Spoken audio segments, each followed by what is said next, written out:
My daughter didn't ask for the farm keys, she announced them. She was holding the microphone like it belonged to her, smile fixed, voice light. The room was already clapping before she finished the sentence. She said it like it was settled, like it was something sweet I'd offered something generous. My mom is giving us the keys to the farm tonight. I laughed. I swear I did. A short sound sharp because my brain thought it had to be a joke. I said no. Not loud, not dramatic. Just no. She turned toward me, still smiling, and said to the room that I'd been forgetting things lately, that it was probably the stress, that I'd had a hard year. People nodded. Someone near the front frowned at me like I'd spilled something. A man I didn't know stood up with a chair. A woman touched my arm and asked if I wanted to sit down for a minute. My daughter didn't stop them. She looked relieved, like the moment was finally moving the way she planned. I felt heat in my face. Not anger. Something colder. Something heavy. My name is Maribel Hayes. I am 66 years old. The thought came to me clean and sharp as I stood there like a fact I needed to hold on to so I didn't disappear right in front of them. I tried to step back. My heel caught on the chair leg. For half a second, the room tilted. Hands reached for me again. That was worse than falling would have been. I stood up anyway. My legs felt wrong. I kept my eyes on the exit and walked. I didn't say another word. I didn't look at her. The doors closed behind me and the sound of the reception dropped off all at once. The parking lot smelled like hot pavement and spilled wine. My hands were shaking so hard I had to sit in my truck before I could find my phone. I called the one number I told myself I'd never use. She answered on the second ring. I didn't explain. I didn't apologize. I just said my daughter tried to take the farm in front of everyone. She paused, then said, "Good. Then we're right on time. Why would anyone be on time for my humiliation?" This story is a work of fiction created by the writing team at Her Shadow. I sat there with the engine-off phone still in my hand and understood that whatever I'd walked out of, I wasn't walking back into it the same way. I didn't go home after the wedding. I drove until my hands stopped shaking enough to think. That took longer than I expected. Her voice kept looping in my head. "You already agreed." She said it like a reminder, not a lie. I saw the papers again. The kitchen table last fall. My daughter pacing, talking fast. She slid a thin folder toward me and said it was just to streamline things. That word again. She pointed where to sign. I remember asking if it changed ownership. She said no. She said it gave her room to help. I remember nodding because I was tired of arguing and tired of being told I didn't understand my own business anymore. I signed, not a transfer, an authorization. Limited, she said. Temporary. For emergencies. I remember the pen feeling cheap in my hand, the paper too clean. I remember thinking I'd read it later. I never did. In the truck, I pulled the folder from my glove box.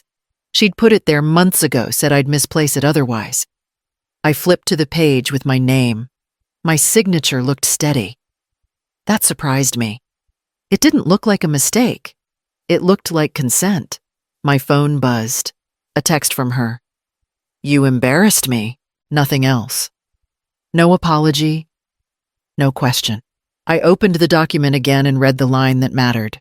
Authority to act on my behalf. Authority to represent. Authority to proceed. So the wedding wasn't about keys. It was about timing. About witnesses. About pushing me into following through in front of people who would remember if I didn't.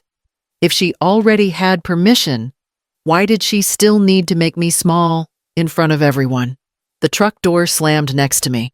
I flinched. A woman stood there close enough that I could smell coffee on her breath. She didn't introduce herself. She didn't ask how I was. She said, "You signed that paper because you trusted her." I said I didn't sign away my spine. She watched me for a second, then nodded like she'd been waiting for that answer. "Then we need to talk about what that paper doesn't give her." My phone buzzed again. This time it was a call. I let it ring. The woman tapped the folder with one finger. Before you answer, she said you should know they planned tonight to lock you in. I turned the phone face down and didn't reach for it. She didn't want the keys in private. I see that now. The woman beside my truck leaned against the door like she owned the space. She said, "Tell me where you were standing when she said it." "Front table," I said. "Lights on us." "Of course," she said. "Witnesses." I felt my jaw tighten. She humiliated me. "She cornered you," the woman said. Different thing. My phone lit up again. I didn't answer. The woman watched the screen, then said, "Did anyone film?" I shook my head. She nodded once. Someone did. I thought of my daughter's maid of honor. The phone held chest high. The angle too careful to be casual. I remembered the pause after I said no. The way my daughter waited just a beat too long, like she was letting the room catch up. "They needed proof you refused," the woman said. "Publicly. For what?" "For pressure." "For compliance." I said, "That paper doesn't say I have to hand over anything. It says she can act for you," the woman replied. "And tonight was supposed to make acting for you look reasonable." My throat went dry.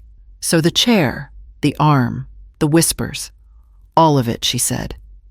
"It frames you as the problem." I pictured the room again. The nodding, the pity, the relief on my daughter's face when the crowd leaned her way. If enough people believed I was slipping, what would they believe next? "Why does control always need witnesses?" The woman straightened and said, "There's more. Say it." She planned to use the recording if you fought later. "See," she'd say. "I tried to help." My phone buzzed with a voicemail.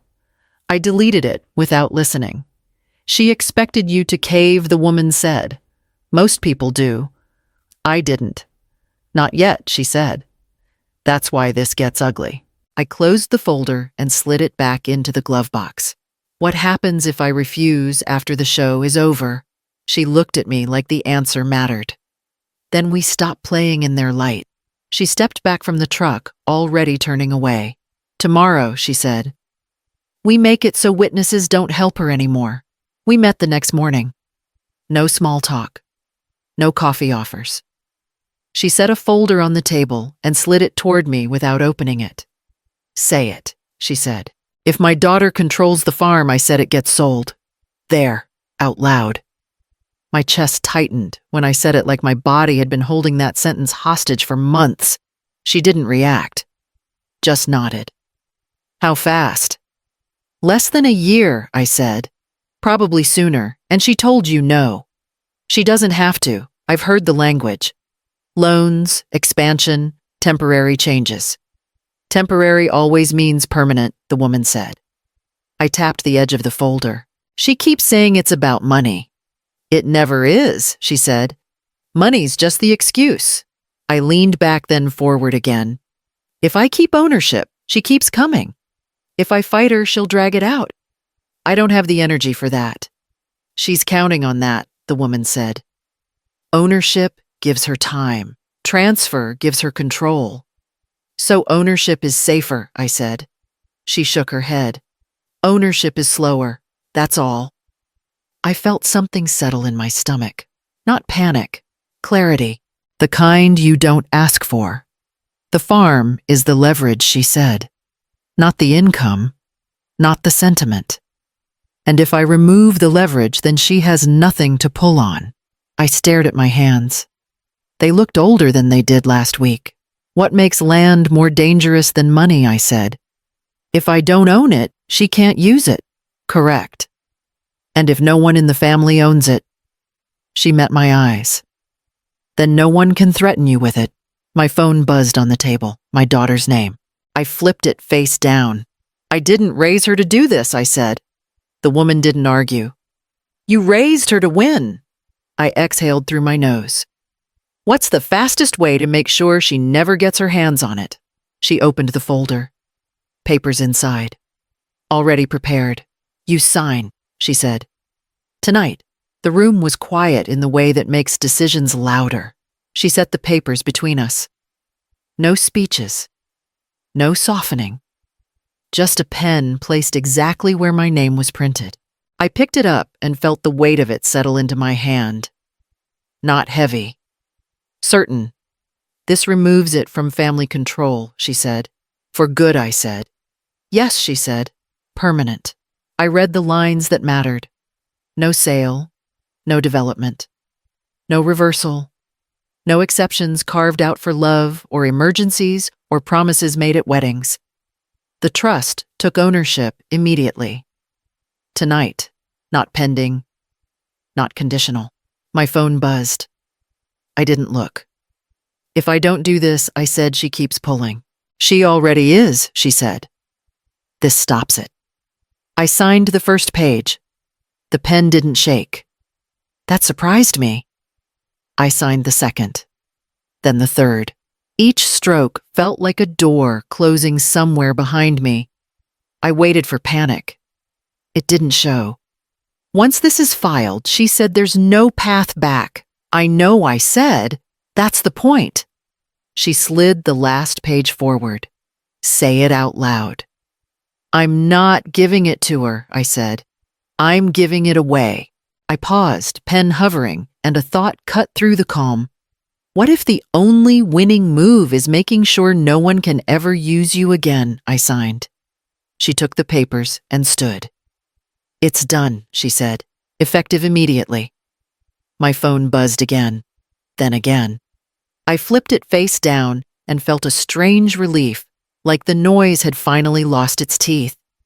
At midnight, she said the filing goes through. And after I asked. After she said she can't touch it. I nodded once. The chair scraped as I stood. I felt lighter and heavier at the same time. As she reached the door, she stopped. When she finds out, she said, she'll come fast. I won't be here, I said. She looked at me, measuring. Where will you be out of reach? I said. The door closed.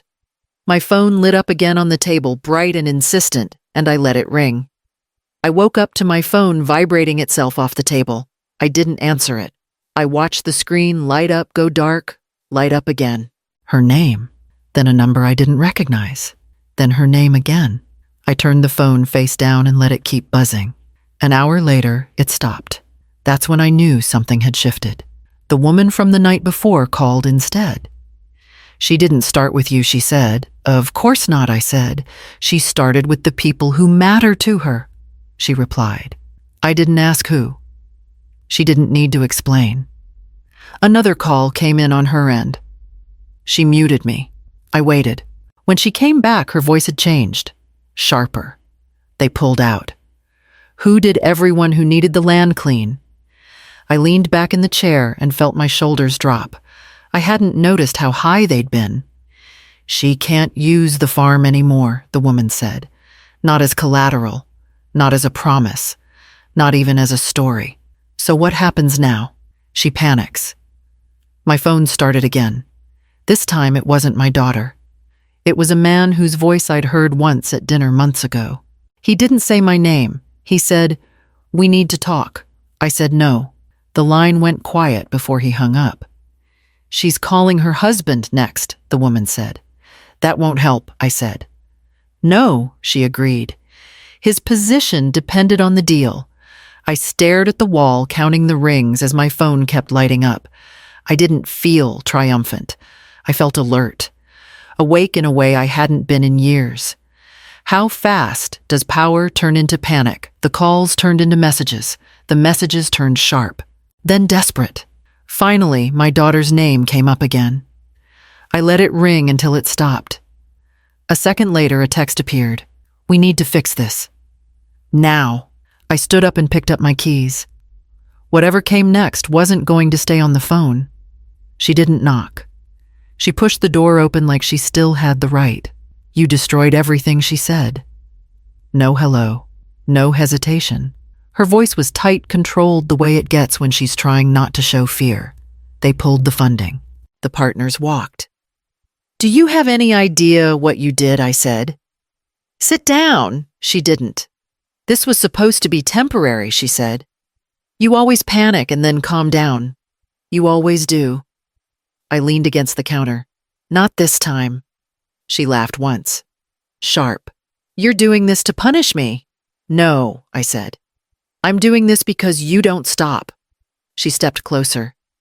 You could have just said yes. We could have fixed everything after.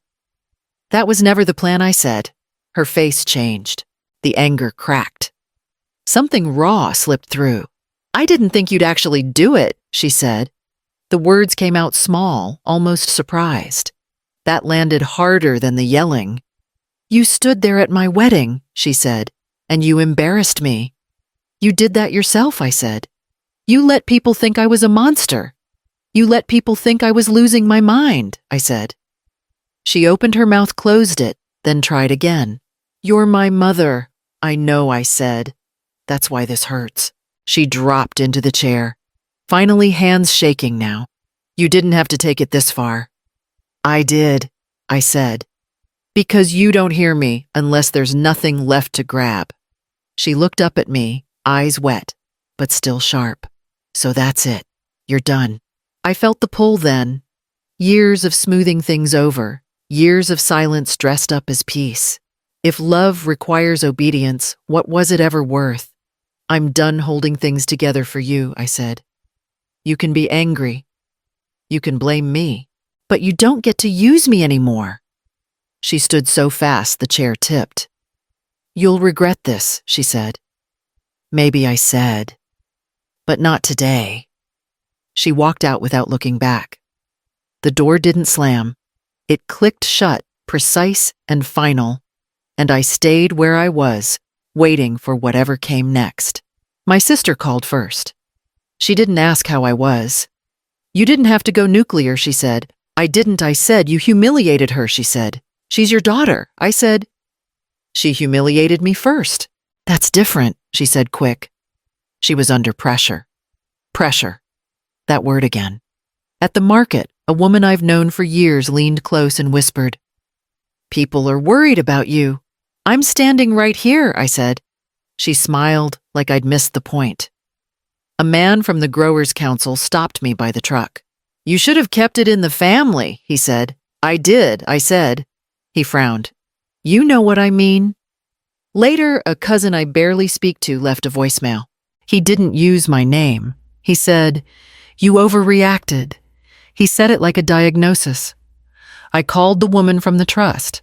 Any changes, I asked. No, she said. Land's intact. Any movement? None, she said. They can't touch it. I hung up and felt the quiet stretch. Not relief. Not triumph. Just space. Someone knocked that afternoon, a neighbor. He shifted his weight and said, You're strong, you know, but you could have handled it softer. I said soft is how it got this far. Is being misunderstood the price of staying whole? That night my phone stayed mostly still. When it did buzz, I let it. I cooked for one. I washed the plate right away. I didn't save it for later. Before bed, I walked past the window and checked the dark line of the fields. Nothing moved, no lights, no trucks, no signs.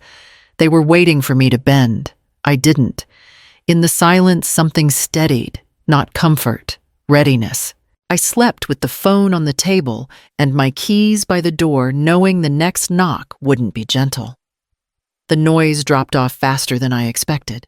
No more calls from relatives. No strangers stopping me to offer opinions disguised as concern. Even my daughter went quiet. Not calm, just gone. I met with the woman from the trust once more. She didn't congratulate me. She didn't soften it. This is the part people don't talk about, she said. I said, say it anyway. You don't get a victory lap, she said. You get space. Space. That was the word that fit. I didn't feel powerful. I didn't feel clever. I didn't even feel right. I felt like a room after furniture gets moved out empty, but finally walkable. I ran into my daughter's husband at a stoplight. He didn't roll his window down. He stared straight ahead like if he didn't see me, none of this counted. That told me more than any apology would have. At home, I sat at the table and sorted mail. Bills, notices, ordinary things, no emergencies, no deadlines tied to anyone else's ambition. My hands moved slower than usual. not weak, careful. I caught myself waiting for the feeling people talk about. Satisfaction, closure, the sense that I'd won. What if revenge doesn't feel like winning at all? The thought didn't scare me. It explained things. This wasn't about punishing her. If it were, I'd still be angry. I wasn't. The sharp edge had burned off, leaving something dull but solid underneath. I called the trust office and asked one last question. Is there anything pending? No, she said. You're clear. Clear. Another word that fit. That evening my phone buzzed once. A message from my daughter. No anger. No apology. Just, we need to talk. I didn't answer. Not because I was done forever. Because I wasn't ready to give anything back yet. I turned the phone face down and left it there. Whatever came next was going to ask more of me than anger ever did, and I wanted to meet it standing up. The call came from my daughter's husband first. He didn't raise his voice. He didn't pretend this was about family. He said the project was canceled. He said the partners walked when the land went off the table. He said his position was being reconsidered. He paused like he wanted me to fix it. I can't, I said. He waited. I won't, I added. 2 days later, my daughter showed up again. Same door, different posture. She didn't accuse this time. She bargained. She said we could restructure. She said she'd put my name back on things. She said we could make a statement together, smooth it over. I said no. She pressed her lips together and tried another angle. You don't have to be like this. I said, this is how I am now. She stood there a moment, weighing silence against pride. Then she left. No slam, no tears. Just the sound of footsteps moving away for good. The announcement from the trust went public that afternoon. Permanent protection. Agricultural use only. New governance listed. No family overrides. I read it once and closed the page. The farm didn't need me to watch over it anymore. It was safe, without my vigilance. I turned my phone off that night. Not in anger. In choice. I didn't wait for forgiveness. I didn't explain myself to anyone who asked. I stopped rehearsing reasons. I stopped answering questions that weren't mine to carry. I didn't walk out of that wedding empty-handed. I walked out with my voice. And I never gave it back. I learned that silence looks like peace until it becomes permission. When I stopped begging, the chaos ended. Protecting myself cost me people, but it saved what mattered. Thanks for staying with me through this. If you've been through something like it, I'd like to hear how it landed for you. Leave a comment. If these stories speak to you, follow along for more. I'll be here.